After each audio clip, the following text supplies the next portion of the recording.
Hello दोस्तों, आशा करता हूँ आप लोग बहुत अच्छे होंगे। मेरा नाम है Chandan Kumar. IAS PCS classes में आपका बहुत बहुत स्वागत है। आज हम लोग देखेंगे इस वीडियो में कि कौन कौन से क्वेश्चन जो हैं वो आंसर की के हिसाब से स्टूडेंट्स जो हैं वो आयोग में आपत्ति दर्ज कराए हैं। ठीक है, जिस के लिए टोटल जो है 10 क्वेश्चन है, जिस पे स्टूडेंट्स जो हैं वो लगभग 2000 से 2500 स्टूडेंट जो हैं वो आप अपना आपत्ति दर्ज कराए थे। 12 अक्टूबर तक का डेडलाइन था, वहाँ तक आपत्ति दर्ज कराए हैं और उसका जो लिस्ट है वो आपको मैं प्रोवाइड कर रहा हूँ कि कौन कौन से क्वेश्चन को वो कराए हैं। तो यहाँ पे कुछ क्वेश्चन ऐसे हैं जिनका कि एकदम ऐसा है कि वो आंसर उसका बदल ही जाएगा, लगभग ऐसा चांस है। लेकिन बहुत कुछ क्वेश्चन ऐसे हैं जिनका कि वो आयोग पे निर्भर करता है कि वो क्वेश्चन उसका आंसर बदलेंगे या नहीं बदलेंगे। तो ये आयोग के ऊपर है, पर overall hope for the best बच्चों के लिए। ठीक है, तो चलिए हम लोग एक एक करके देखते हैं और उसके साथ साथ मैं कोशिश करूँगा कि किस बेसिस पे स्टूडेंट जो है वो आंसर बदलवा सकते हैं या आयोग बदल सकता है, और किस किस क्वेश्चन में आंसर नहीं बदलेगा उसके भी बारे में हम लोग डिटेल में देखेंगे। तो चलिए पहला देखते हैं हम लोग। तो ये सबसे पहले ये जो है ये आपका सेट जो है वो सी का है। ठीक है, तो जो सेट सी हैं वो अपना क्वेश्चन, और ये जो है क्वेश्चन नंबर है और ये आंसर है जो ऑफिशियल आंसर है। ठीक है, तो इसमें आपका ऑफिशियल आंसर है, ये जो बच्चे बोल रहे हैं, ठीक है, जो बच्चे मारे थे, और ये जो बच्चे हैं जो अपना सुझाव दे रहे हैं कि ये होगा, और ये किस बेसिस पे सुझाव दे रहे हैं उसके बारे में है। तो चलिए एक एक करके क्वेश्चन देखते हैं हम लोग। 6 नंबर क्वेश्चन जो है उसके बारे में देखते हैं। तो 6 नंबर में क्या था इसके बारे में पहले देखें। तो इसमें जो था आपका कि प्रेसिडेंट वाइस प्रेसिडेंट के जो इलेक्टोरल कॉलेज में वो कितने मेंबर्स इस बार वोट किए थे। ठीक है, उसके बारे में ये क्वेश्चन था।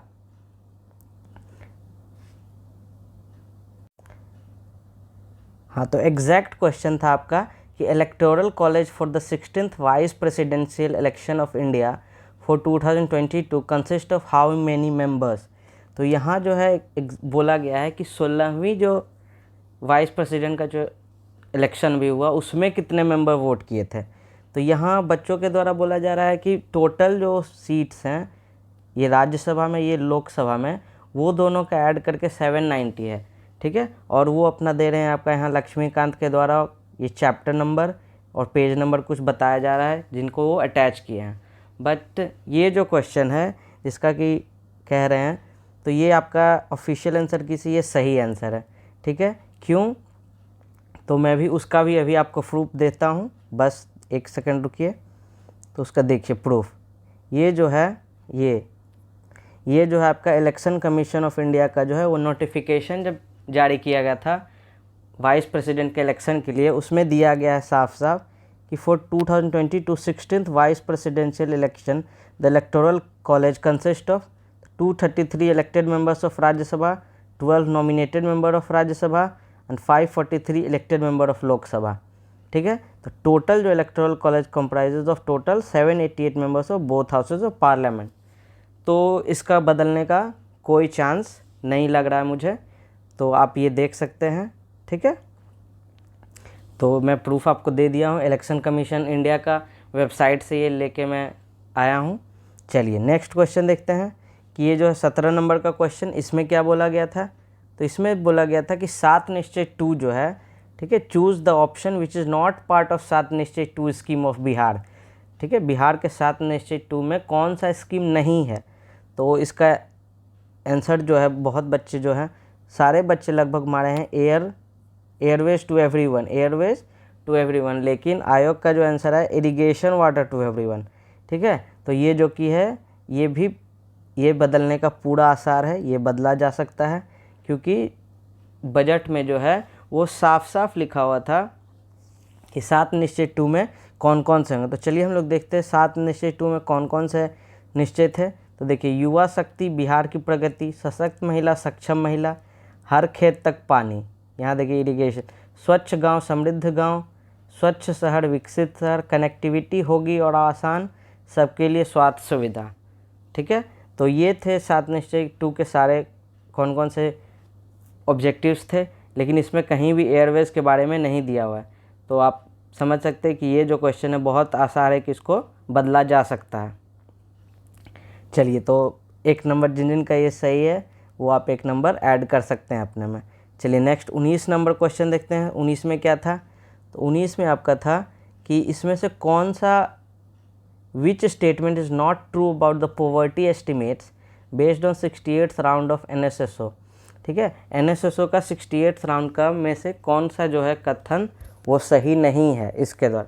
तो उसका क्वेश्चन जो था उसमें बच्चे जो कह रहे हैं, सॉरी ऑफिशियल आंसर की में ई दिया गया है, लेकिन बच्चे जो कह रहे हैं वो कह रहे हैं कि बी जो है वो सही है। ठीक है, the statement B of the इतना poverty India was living below is sorry incorrect, वो बोल रहे हैं वो गलत है।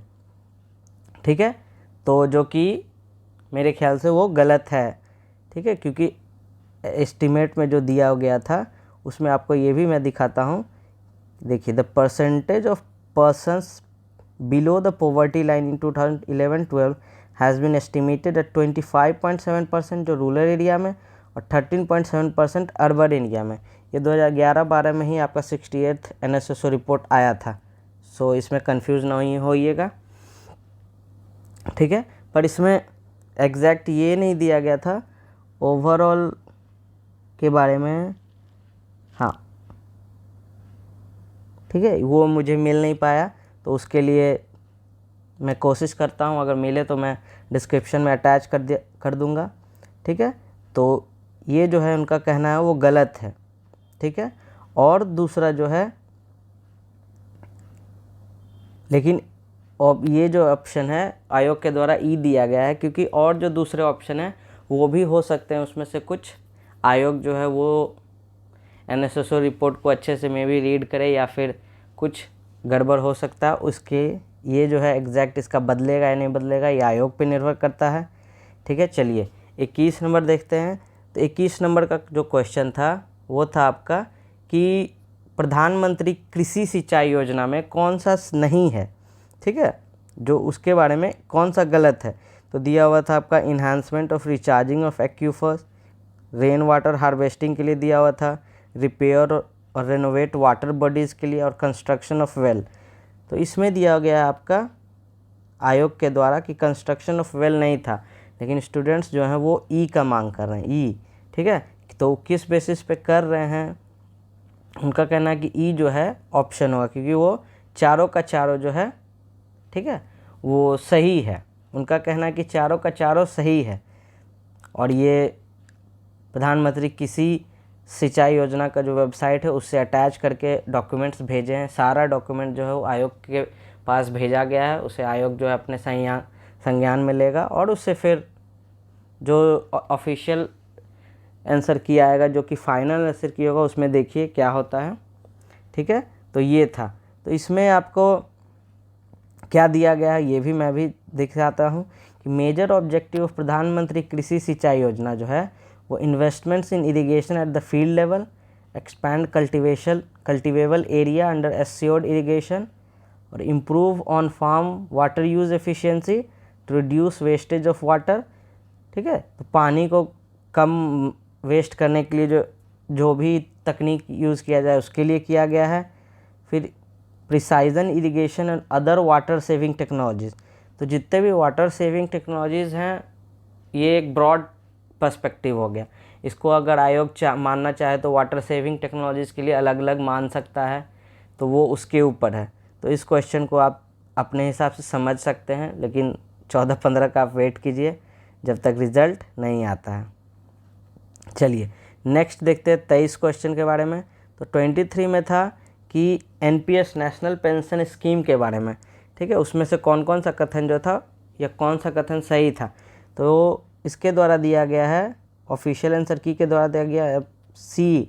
ठीक है, उनका कहना है कि NPS जो है वो PFRDA के द्वारा रेगुलेटेड है, बस यही सही है। लेकिन बच्चों के द्वारा कहा जा रहा है ऑप्शन ई, क्योंकि उनके द्वारा कहना है कि सी तो सही है ही, NPS जो PFRDA के द्वारा रेगुलेटेड है, लेकिन NPS स्कीम जो है वो रिटायरमेंट बेनिफिट स्कीम है, जो कि गवर्नमेंट ऑफ इंडिया के द्वारा इंट्रोड्यूस किया गया है रेगुलर इनकम सिटीजन्स का रिटायरमेंट के बाद भी रेगुलर इनकम बना रहे उसके लिए ये शुरू किया गया। तो देख सकते हैं, और इसके लिए गवर्नमेंट ऑफ वेबसाइट का जो एनपीएस का ये है वो अटैच किया गया है। तो इसमें भी आयोग का अपना क्या रवैया रहता है या फिर क्या उनका सोच रहता है उस पर निर्भर करेगा। चलिए नेक्स्ट देखते हैं 52 के क्वेश्चन में बताता हूँ क्या है।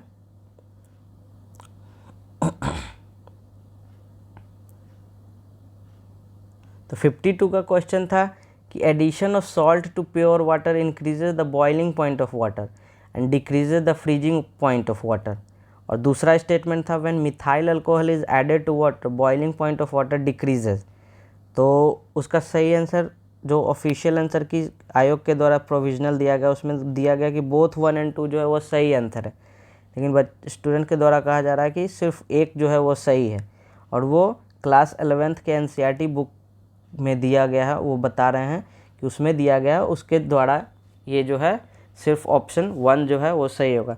तो अगर एनसीईआरटी में दिया गया है तो मेरे ख्याल से बहुत ये हद तक ये हो सकता है कि इसे सही मान लिया जाए, लेकिन फिर भी यहाँ लास्ट जो निर्णय होगा वो आयोग का ही होगा। लेकिन बहुत हद तक ये है कि ये जो है अगर एनसीईआरटी में दिया हुआ है तो ये सही हो जाएगा। चलिए नेक्स्ट देखते हैं कि जो 72 क्वेश्चन नंबर था, तो 72 में क्या था उसका भी देख लेते हैं। दिया हुआ था due to temperature variation along conductor potential variation occurs along. ठीक है, तो ये जो पोटेंशियल वेरिएशन के बारे में पूछा गया था क्वेश्चन जो है वो कटा हुआ था, इसलिए सॉरी अगर क्वेश्चन में कुछ गड़बड़ हो, लेकिन यही था। ठीक है, टेम्परेचर वेरिएशन के कारण जो पोटेंशियल डिफरेंस है वही क्वेश्चन था। तो इसमें जो आंसर दिया गया है आयोग के द्वारा वो दिया गया थॉम्सन इफेक्ट, लेकिन बच्चे कह रहे हैं वो सीबैक इफेक्ट होगा। ठीक है, सीबैक इफेक्ट, और उनका जो आंसर मानने का वो जो है प्रूफ कहाँ है, तो प्रूफ जो है वो आपका DDU कॉलेज edu.ac.in के पे दिया हुआ है, और क्लास 12th का फिजिक्स जो है फिजिक्स में ये दिया हुआ है। ठीक है, चलिए तो ये सारे क्वेश्चन जो हैं वो हैं, और आपके कुछ क्वेश्चन 3 और क्वेश्चन हैं, टोटल 10 क्वेश्चन थे जिस पे कि आपत्ति जताया गया है। तो देखते हैं तीसरा। एक और था कि आयरन में जब रस्ट लगता है 79 क्वेश्चन। ठीक है, कि तो आयरन में जब जंग लग जाता है तो उसका वेट जो है क्या होता है, बढ़ता है, तो कुछ समय के लिए बढ़ता है फिर घट जाता है, या फिर बढ़ता है और लंबे समय के लिए बढ़ा रहता है। तो आयोग का आंसर जो था कि इंक्रीजेस देन डिक्रीजेस, पहले बढ़ता है फिर घटता है, लेकिन स्टूडेंट्स का कहना है कि बढ़ता है और लंबे समय तक बढ़ता है। ठीक है, और weight of iron increase for long time. ठीक है, और इसका जो आंसर दे रहे हैं वो क्लास 10th का एनसीईआरटी का चैप्टर नंबर 3 पेज 53 जो है अटैच किए हैं। तो इस बेसिस पे उनका कहना है कि ये जो है सही answer increases for long time होगा। चलिए नेक्स्ट क्वेश्चन देखते हैं 102। तो 102 में दिया गया था UN पीस कीपर के बारे में। ठीक है, और उसमें 3 स्टेटमेंट था, और 3 स्टेटमेंट में आयोग जो है वो दिया है 2 और 3। 2 और 3 में क्या था, तो तीनों आपको ऑप्शंस में बताता हूँ कि पहला ऑप्शन था UN peace keepers can use force only for their self defence. दूसरा था peace keeping operation can only be withdrawn by resolution by the UN security council. और तीसरा था USA is the largest budget contributor to the UN peace keeping operation. ठीक है, तो इसका जो आंसर वो लोग बता रहे हैं कि वो बता रहे हैं आयोग का था 2 और 3, और वो बता रहे सिर्फ 3 आंसर होगा। ठीक है, सिर्फ 3 आंसर होगा। 2 जो होगा कि peace keeping operation can only be withdrawn by resolution by the UN security council, ये गलत है। और उनका कहने का ये जो है वो UNO चार्टर जो है उसका पेज नंबर 32 जो है उसमें दिया गया है इसके उलट शायद, तो इसलिए वो उसे दिए गए हैं सबूत के तौर पे। तो लेट्स होप इसमें क्या होता है। और यहाँ पे भी क्वेश्चन नंबर 125 का देखते हैं। ठीक है, 125 में क्या था, तो 125 में आपको था who established trade relation with Roman empire. यहाँ बताया जा रहा है कि कौन सा एम्पायर जो था वो रोमन एम्पायर के साथ अपना ट्रेड जो है इस्टेब्लिश किया था। ठीक है, हु इस्टेब्लिश्ड, तो आयोग के द्वारा दिया गया चेराज।